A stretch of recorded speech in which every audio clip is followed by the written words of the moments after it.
চেলসিকে হারিয়ে জেসুসের দল টেবিল টপে চলে এসেছে। ৩-১ গোলের ব্যবধানে থিয়াগো সিলভার দলকে হারিয়েছে আর্সেনাল। ক্যাপ্টেন মার্টিন ইগার্টির জোড়া গোলে ছত্রভঙ্গ চেলসি। ম্যানচেস্টার সিটিকে টপকে প্রিমিয়ার লিগের প্রথমে জেসুসের দল। জাতীয় দলে সাইড বেঞ্চে বসে থাকা জেসুস ফিরছেন অসাধারণ নৈপুণ্যে। জেসুস আর আর্সেনালকে নিয়ে বিস্তারিত থাকছে প্রতিবেদনে। Captain leading from the front, এই কথাটা বলতেই পারেন চেলসি বনাম আর্সেনালের ম্যাচ নিয়ে। আর্সেনালের একটা জয় দরকার ছিল টেবিল টপার হওয়ার জন্য, আর সেই জয়টাই তুলে নিল চেলসির বিপক্ষে। ম্যাচের বয়স যখন 18 মিনিট তখনই পায় প্রথম গোলের দেখা। গ্রানিট চাকার করা অ্যাসিস্টে বল ডি বক্সের মধ্যে পেয়ে যান ইডিগার্ড। বলের পজিশন আর বিপক্ষ দলের দুর্বলতা দুটো মিলিয়ে সুযোগের সদ্ব্যবহারটাই করে ফেললেন। ক্রসবারে লেগে বল চলে যায় জালে। আর্সেনালের প্রথম গোল।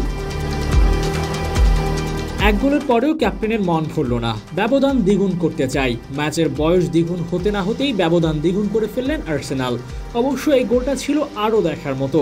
টাই ব্রেকার শট পয়েন্টে বল পেয়ে চেলসি কিপার আরজিবালাগাকে বোকা বানিয়ে দারুণ একটা গোল করেন ইডিগার্ড। গতবারের মতো ইডিগার্ডের মার্ভেলাস শটে জোড়া গোলের দেখা পায় আর্সেনাল। ব্যবধান দ্বিগুণ হলো, ক্যাপ্টেনের জোড়া গোলও হলো। এখন বাকি হ্যাট্রিকের। সেটা করতে পারলেই বোধহয় শান্তি মেলে। সেই চেষ্টাও করেছেন মার্টিন, তবে তাতে সফল হননি।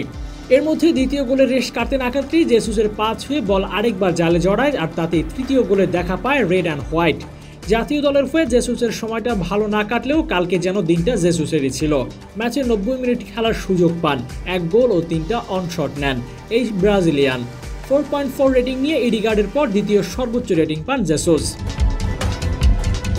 গত বিশ্বকাপে ব্রাজিলের সাইড বেঞ্চও কাটাতে হয়েছে অনেক ম্যাচে, পারফরমেন্স ছিল না মন মতো। এবার প্রিমিয়ার লিগ দিয়ে নতুন কিছু করে জাতীয় দলে নিজের জায়গাটা পাকাপোক্ত করতে চাইবেন জেসুস। জেসুসের এই চাওয়ার বাস্তবায়নও হওয়া জরুরি। প্রিমিয়ার লিগে এখন পর্যন্ত 10 গোল করেছেন কোনো পেনাল্টি ছাড়া।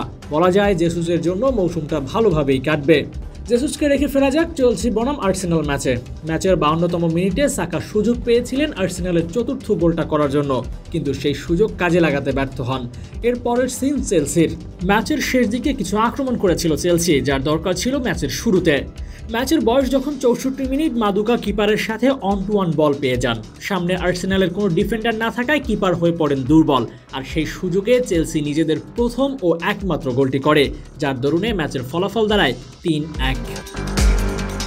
চেলসি শুধু ম্যাচ হারেনি, তাদের খেলাটাও ছিল প্রশ্নবিদ্ধ। আর্সেনাল শটস নিয়েছে 16টি, চেলসি নিয়েছে মোটে 7টি। অন টার্গেটে শট আর্সেনালের 10টি, আর অর্ধেকও নেই চেলসির। ম্যাচের 55% সময়ই বল ছিল আর্সেনালের পায়ে। পাসের ব্যবধান প্রায় 100-তে হেঁটেছে চেলসি।